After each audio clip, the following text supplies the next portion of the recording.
a lot of governments are looking to take money pretty much from anywhere, especially when you see defaults and payments happening with cost of living going up, mortgage payments, and not getting paid and things like that. Governments are going to pretty much come anywhere to take people's money. So, to no surprise, it now looks like, as you've been saying and as Warren's been saying, probably for the last 2 years, I reckon, that they're now even looking at targeting people's super.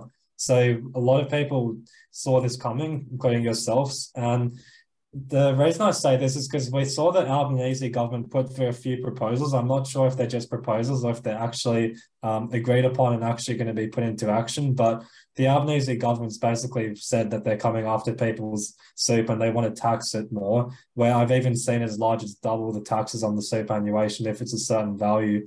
So can you just share what proposals have been put forth and why are they looking at doing this now and looking at coming after people's super? Yeah, so this is really interesting, and it's one that I've been watching for ages, and you can see it coming. That money in super funds, whether they're your own super fund or whether it's in some sort of industry super fund, will Labor want to put a cap on how much you can earn at the 15% rate. This is all part of their tax the rich strategy that is about making sure that Gen X, is it Gen X? Gen X, millennials, Gen Z, all stay in Labor's voting camp, right? Everyone blames the boomer for being the problem, and it's not. You know, super was designed to be the big nest egg at the end of the day, so you didn't have a burden on government. But Labor don't like that. Labor like you to have a burden on government. Labor like you to be, beholden to government for everything. So one of the proposals that I've seen, and this seems to be the one that's getting a lot of traction, is anyone with 3 million or more in their super fund basically no longer has any tax advantage to that. So it'll be taxed at 30 cents on the dollar going in, and there's possibly going to be taxed on the gain going out as well. And so basically there's no tax advantage to a super fund anymore. You're actually better off putting your money in a family trust or some sort of investment trust and then distributing it to multiple members. That's how you get a better tax advantage than into normal super. But what they're really also doing is making sure that everyone has their super out of private super funds and watch tax benefits arise if you're in an industry super fund, right? And an industry super fund is controlled by the unions. The unions are the largest backers of Labor. So expect at some point in time that the way that they'll corral the money is into industry super funds. That'll be the best taxed way of holding the money in super. But then they'll just sweep those accounts and make sure that everything in super is invested into infrastructure plays in Australia that basically will provide no returns. So you'll end up, the government will have a big pocket of money.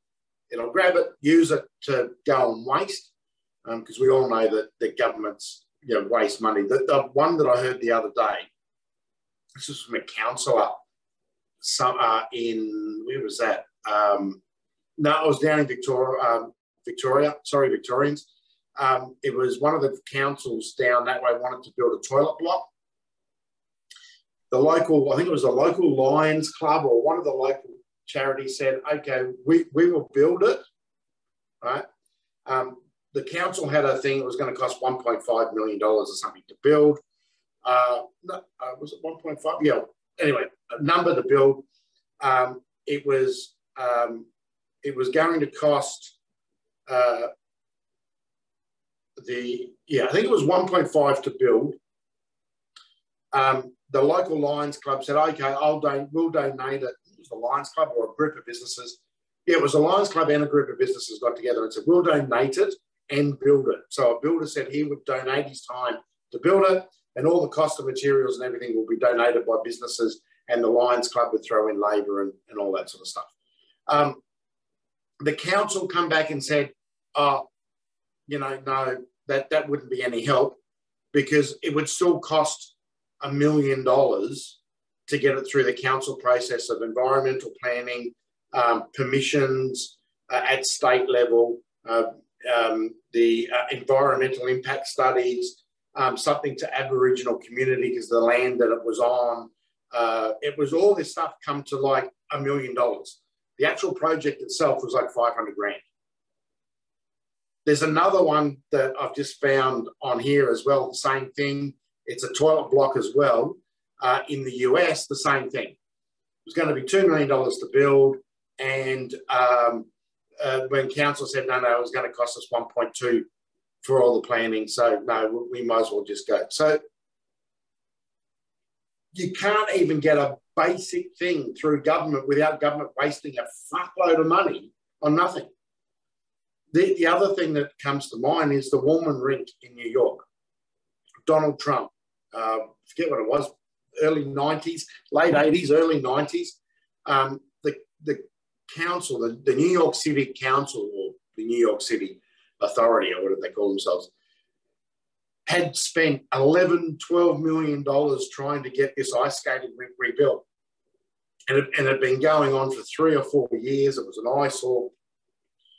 Donald Trump and one of his business partners, who was the main constructor for a lot of his hotels back in those days, they got in, got the job done. I think it took them 6 months to complete. It took them, a piddly amount of money, and they got a whole heap of people to chip in for it. And it was done. And ever since that day, the mayor that was the mayor of the time has had it in for Donald Trump because he showed up council. They've waited, and this is what's happening, is governments are going to keep wasting money, and they're just going to keep finding places to sweep money to keep going. They won't reform their spending habits. Australians don't have, well, donate's probably the wrong way. Australians have more tax ripped out of us than a lot of nations around the place, but our bang for buck is terrible. We've got some of the highest paid public servants in the world. We've got some of the most overstaffed public services in the world. Our education systems, all our systems, health, road, just driving between Victoria and Queensland. The vast difference in the road infrastructure between the 3 states is just fucking miles apart. Queensland's got the worst roads, and we used to have the best. Victoria have okay roads, but as soon as you get off the main highways, they're fucking useless. New South Wales probably has the best infrastructure around at the moment, and some of their B roads are terrible, and they have been affected by the floods. But why is it that the simple thing like building a road, it can be done in one state but can't be done in the other? And it comes down to management. So this super thing, and expect this to be a big war. I've had my doubts about self-managed super funds ever since they were introduced, because it's just too easy for the government to meddle in them and keep changing the rules and making it harder and harder. The only thing that I see self-managed super funds being really good for are people who are very close to retirement, to put that last whack in and then push them over into, into pension phase. That's probably about the only thing that could be done. I still reckon you're better off having a family trust and running all your investments from there and becoming a self-funded retiree or a self-funded person going forward. So if governments don't spend money that well, how badly can you actually see this going? Because you mentioned it's going to be really bad, but how bad do you think it'll actually get? Oh, very. governments, doesn't matter which government's in power, none of them want to restrain their spending. And their spending's the problem, right? It's not that we don't have enough money and we're not taxing this tax the rich thing is just bullshit. Because what will happen is, if you put so much pressure on the rich, they'll just pack up and leave, right? Or they'll just sell and do nothing. The economy only works if you have people at all different levels, right? And the rich pay more than their fair share now, right? And meanwhile, what we're talking about here with rich is people with $1.5 million in assets or $180,000 a year in income. That's what the government basically calls rich. That's not rich. That's just, you know, that's just getting by in some instances, right? And especially where we are with the price rises and everything that's happening. You know, the level of rich is coming. This is that bracket creep that I've mentioned before. Is they set the target here, they never adjust it, but everyone all of a sudden rises up to it. Most people that own their own properties in places like Sydney and Melbourne are very close to being at that level at 1.8 million. I think in most places now, $1 million average in Sydney and Melbourne is the norm for a house, you know, and not a very good one at that. So, this tax the rich thing is just an absolute game. But the big thing is here, they're going to fleece you, because what will happen is, as I said, they'll force people to go in industry super funds rather than start their own SMSFs. That means that Labor get more money through donations from the super funds, especially the industry ones. The industry ones are 100% Labor controlled through the unions or union controlled. So, you know, unions then control the major corporations. The major corporations side with the unions so that they keep their wheels greased. And it's just a slippery slope and all into one way. So you're better off getting yourself tucked away into real assets, income-producing assets, using family trusts and using companies to your advantage. And trying to keep your assets as far away from the easy path to confiscation. Yeah, and seeing as this is going to go bad, I know one thing you'd know from a lot of experience and just observing people's behaviour is that they'll see signs like this, they'll know how bad the situation can get, but yet they won't take any action. You've given some solutions like family trusts. You even mentioned about becoming like a self-funded retiree, but let's just say someone knew the possible consequences of staying in self-managed super funds or just super funds in general, and they didn't take action. Like they just let themselves be a sitting duck as governments kept invading and putting their hands and not spending money well. How do you think their future would look in retirement if they just didn't do anything about it? Look, it's going to be pretty bleak. I forget what the age pension is now, but it's not a lot. It's like $1,200 or $1,400 a fortnight. It's not a great deal. That's a fortnight, mind you. And with the cost of rent and the cost of everything going through the roof, it's a big chunky of that pension that goes to food and shelter.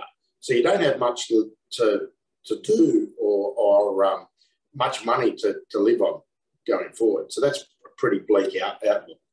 If you're a self-funded, you've got at least the opportunity to spend your money where you want to. I can actually see the day where you won't be able to live overseas and then live overseas and then claim the age pension here in Australia. I'll see that they'll get to the stage where they go, no, if you live overseas, bad luck, you can't claim your pension. They'll go to points where the housing assistance that you get won't be enough. Well, it's not enough now. I think that it's 160 a week or 160 a fortnight in that the pensioners get in housing assistance. So when your rent's $800 or $500 a week, $800, 80 bucks out of 500 leaves 420, right? 420 out of a $750 pension a week, you know. All of a sudden, you don't have much left. You got $300 left. Then you're going to pay food, you know, electricity, internet, phone. All of a sudden, you've got $50 left, if that, right? And we're already starting to see that the food shelters and food banks and all that sort of stuff at straining point. You know, some of them around the country are seeing numbers that they've never ever seen before, and that's happening right now, today. Right? We're not talking in 5 or 10 years' time. We're talking now. The stress on people is phenomenal. I see it going around where, you know, you used to be able to get a motel for, you know, $100, $120 a night. You're lucky if you can get anything half decent now for $150, $160, $170, $180, $200 a night. You know, I think on my trip, the average country motel was $145 to $150 a night, where it used to be $90 to $110. That's nearly a 50% increase. You know, that's massive because all the inputs have gone up. Right? So that then has effect on travelling salesmen, it has effect on people who are wanting to go on holidays and all that sort of stuff. I actually ran into a couple of people, which was quite funny, that they gave up looking for a home because where the rent was per week started to equal the per week rent or the per week fee of some motels. Because some motels will give you, you know, if you say to them, you know, I want 60 days or I want 30 days, they'll give you a 30-day rate. And that 30-day rate at some of these places that these people are talking about was getting back into the 100, 120 a night or, you know, lower. Now, some places, you work that out, that's 700 and, what's that, 830, I'm not doing good math tonight. So what's 720? It's 148. That's 840 a week, right? Rents in some of these country towns now are 900 a night. But with a motel, you get the electricity, water, you get people come and clean, you get access to you know, the amenities of the hotel. So all of a sudden, you're like, you know, it's $800 a week for that. You know, I can get a hotel room, especially if you're single or a couple. And it's like, maybe I just wait the storm out and go and, you know, do a monthly rent in a motel. You can start weighing up these different options and seeing that sometimes it can be more affordable. So this is all part of it. It's not going to get any better now unless governments change their ways, and we know that they're not going to change their ways. They're addicted to everyone's money, and the super is just the start of it. They will make super. The next thing that they'll do is they will tax trusts the same as companies. They will stop the way that trusts can distribute income, and so basically there'll be no tax advantage to a trust. There'll only be an asset protection advantage to a trust. And we're starting to see this around the world. The OECD wants a uniform tax rate, and it wants a uniform rate on how all entities are taxed. Right. Now, that's fine if it's a flat tax and the flat tax is 5%. There's no one known to man that I know that wouldn't care if it was a flat tax and 5%. But we're talking a 30% tax, right? That, and in Australia, it's even worse because your capital gains and income from distributions are also taxed at the company marginal rate or your personal marginal rate, where in a lot of other countries, you don't get taxed on capital gains and you don't get taxed on dividends and you don't get taxed on interest payments. Right? But here we get taxed on everything. It all gets lumped in. So when you actually really look at how we get taxed, we're way worse off than other countries. You're better off being a foreign investor in this country, right? Because if you're a foreign investor investing into a company that doesn't have land, you pretty much don't have to pay any tax at all. Now, if it's got land, I think you've got to pay a 12.5% withholding tax. That's still better than if you're a local, because on that land, you're probably going to pay capital gains tax. If it's an investment property, the capital gains tax is at your marginal rate. So, you know, capital gains on a lot of properties will push you into the 48 cents in that calendar year. So foreigners get way better tax treatment. So what do you think foreigners are investing here in droves? Because the tax treatment for a foreigner is way better than a local. What do you think the Australia Fund and a lot of the big charitable organisations are registered overseas and invest back into Australia? Because they get better tax treatment.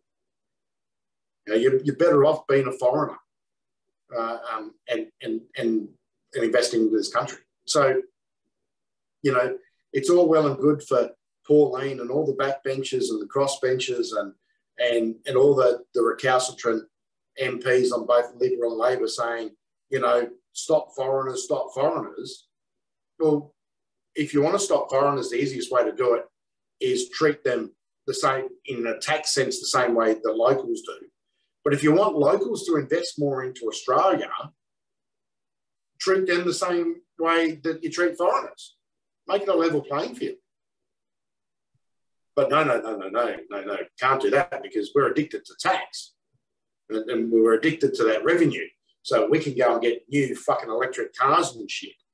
You know, like Albo and his mates have just launched that the government's going to have a full electric fleet. Yeah, that's all right for those fucking idiots that drive 3 meters, right?